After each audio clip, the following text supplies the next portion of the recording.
अभी भी आप पुराने और नए टैक्स रिजीम को लेकर कंफ्यूज है और तय नहीं कर पा रहे कि कौन सा टैक्स रिजीम आपके लिए फायदेमंद रहेगा, तो आज हम टैक्स कैलकुलेटर की मदद से जानेंगे कि आपकी इनकम और सेविंग्स के हिसाब से आपको दोनों टैक्स रिजीम में एग्जैक्टली कितना टैक्स भरना पड़ेगा और कौन सा टैक्स रिजीम आपके लिए फायदेमंद रहेगा। सबसे पहले आपको अपनी नेट टैक्सेबल इनकम निकालनी होगी।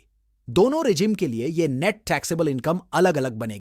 अगर आप न्यू टैक्स रिजीम चुनते हैं तो सैलरीड और पेंशनर्स के लिए इसमें मात्र 50,000 रुपए का स्टैंडर्ड डिडक्शन मिलने वाला है। तो आपकी टोटल इनकम में से 50,000 निकालने के बाद जो बचेगा वही है आपकी टैक्सेबल इनकम। ओल्ड रिजीम में सैलरीड और पेंशनर्स को 50,000 स्टैंडर्ड डिडक्शन मिलेगा। इसके अलावा life insurance, CPF, NPS, medical insurance, HRA, home loan का इंटरेस्ट और प्रिंसिपल, डोनेशंस आदि नियम के हिसाब से माइनस करने के बाद जो बचेगा वह बनेगी आपकी टैक्सेबल इनकम।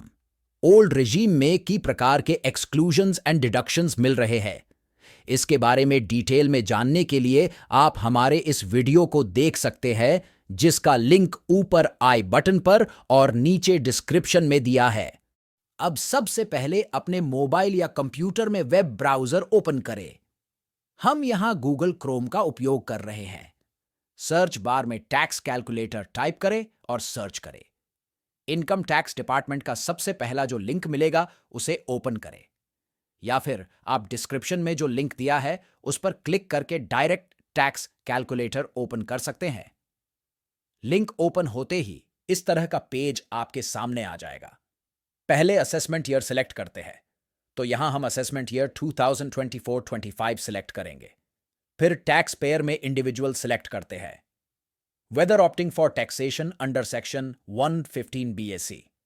यहां पर अगर आप न्यू टैक्स रिजीम चुनना चाहते हैं तो यस सिलेक्ट करें, और अगर आप ओल्ड टैक्स रिजीम चुनना चाहते हैं तो नो सिलेक्ट करें। हम यहां ओल्ड टैक्स रिजीम चुनना चाहते हैं तो नो सिलेक्ट करेंगे।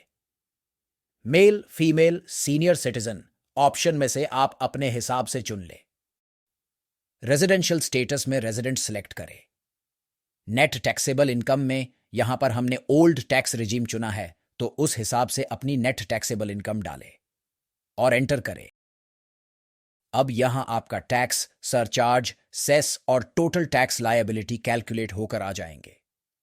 अब इसी तरह आप न्यू टैक्स रिजीम चुनकर उसके हिसाब से अपनी नेट टैक्सेबल इनकम डालकर भी अपना टैक्स कैलकुलेट कर सकते हैं और दोनों टैक्स रिजीम में से अपने हिसाब से सही टैक्स रिजीम चुन सकते हैं।